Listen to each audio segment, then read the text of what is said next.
Another game that we were both very wrong about, and certainly like if you told me that this game was going to go the way that it did at the beginning of the year, I would have thought you were crazy. And that's Oklahoma State and West Virginia. I mean, from the get go, West Virginia blew the brakes off of Oklahoma State. I know coming into the season, I had questions about Oklahoma State on like the high ends with Alan Bowman.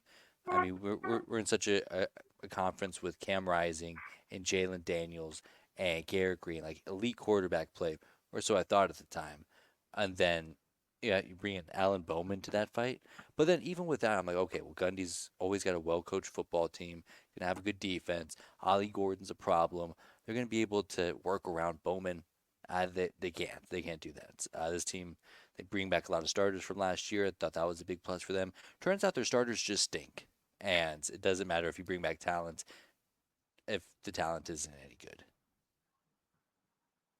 Yeah, you did right, Brandon. I think, well, for Oklahoma State, almost a reverse of kind of last year where they started pretty poorly, but have kind of gotten stronger as the season went on before they kind of took that dip at the end.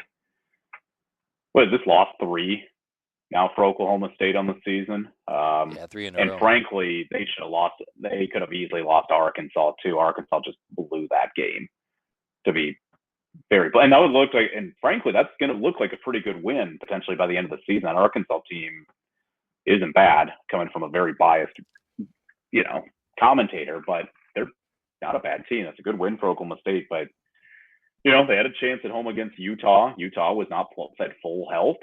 They couldn't get it done, Brandon. K State, I'm not shocked they lost to K State on the road, but I think the way they lost was rather disappointing. Yeah. And then for West Virginia to come in, and it's not a bad West Virginia team, I will still say that. And they're gonna be very difficult for Iowa State coming up this week, which we'll get to a little later. But it's still just shocking. And for Coach Gundy, I mean, Coach Gundy earns his salary. He's earned it. He's a great coach. He's done so much great good for the people of Stillwater and beyond. But yeah, this is just another one that makes me just shake my head over and over. And for West Virginia, they're finding a way, Brandon. It seems like they're cleaning things up after a rather difficult. They had two very tough losses to lose to Pitt. It was difficult, and Penn State was a tough week one loss, tough game in general. But they've cleaned it up. They found a way to get it done over Kansas. Wasn't pretty, but they got it done. And then they beat Oklahoma State, and now they're feeling some juice, and they absolutely could be a real pain for teams coming up in the Big 12. What a world. I mean, I this is, I think, going to be our 60th episode of the Big 12 podcast. I've been a Big 12 fan forever, and I have never had less of a grip on what's happening in this conference than I think I do right now. I mean, what are we talking about? Houston blows out TCU. Oklahoma State gets blown out at home, by the way. I think Stillwater's the best environment in the Big 12 now, and for West Virginia to come in and just that game, just like the Kansas State game, never felt like it was going to be competitive for one moment. Mm-hmm. Yeah. No, I don't know what to say at this point, Brandon. And we talked about in July and August how chaotic this conference slate had a chance to be. We're getting that, and maybe even more, because you and I felt pretty good on Oklahoma State. We felt they were a Big 12. We thought they'd be in Dallas.